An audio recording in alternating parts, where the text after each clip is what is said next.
Hello! Since our last update, we've added lots of features to Steam Deck that make playing games even better. Here are a few. The in-game screen refresh rate can now be adjusted on the fly anywhere between 40 and 60 Hz. This feature is a game changer for finding that perfect balance between frame rate, game quality, and battery life. Pro tip, we have found that 40 Hz is the sweet spot for responsiveness, consistency, and smoothness.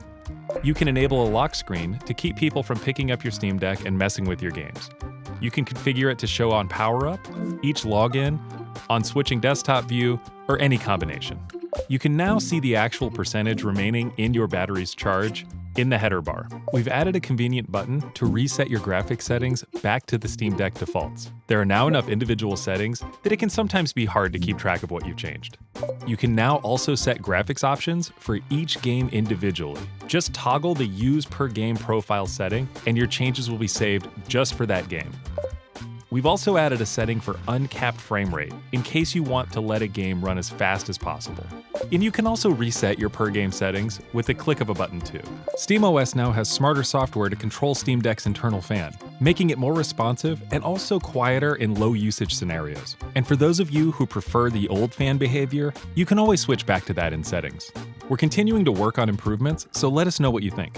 Ever since Steam Deck first shipped, way back in February, you've been able to use Remote Play to stream games to your Steam Deck from another PC. No need to install the game on your deck, just connect to the streaming PC and play whatever's already installed there. Once it's running, the experience of playing the game remotely is the same as playing it locally. But now, as of this update, you can also use Remote Play Together to share your game sessions with friends, letting you both play together as if you were in the same room. There are tons of games that are designed to be played by people looking at the same screen.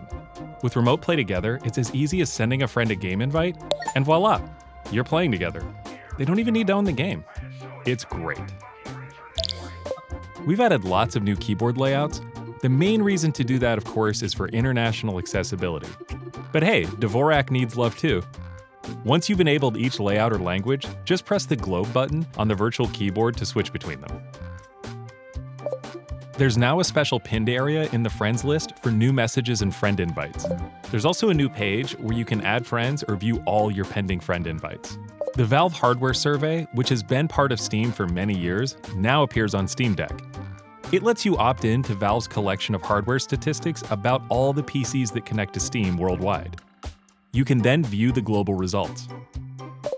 Some games have launcher windows that are a little harder to deal with, and some non-game applications like web browsers regularly spawn lots of windows. So we've added a way to use the Steam Deck's overlay to switch between them. There's a new Steam Deck native view for achievements, which lets you browse your own, or look at the global achievement stats for a game, or even compare your progress to those of another Steam user. There's a new alert that you'll see if you plug in a low-power charger to your Steam Deck, like one that's made specifically for a cell phone. You can do it, we just want you to know that you're in for a bit of a wait. On the Steam Deck home screen, there are now deck-specific recommendations. Kind of a no-brainer. They probably should have been there before. But anyway, there they are. Also on the deck verification front, over 3,000 titles are now rated verified or playable. We've also included some great audio updates and fixes, including a higher max volume, removed white noise from some headphones, and overall stability improvements. Proton 7.0-2 has been released, adding and improving support for a bunch of titles. Steam Deck replacement parts are now available at ifixit.com. Audio drivers for Windows are now available.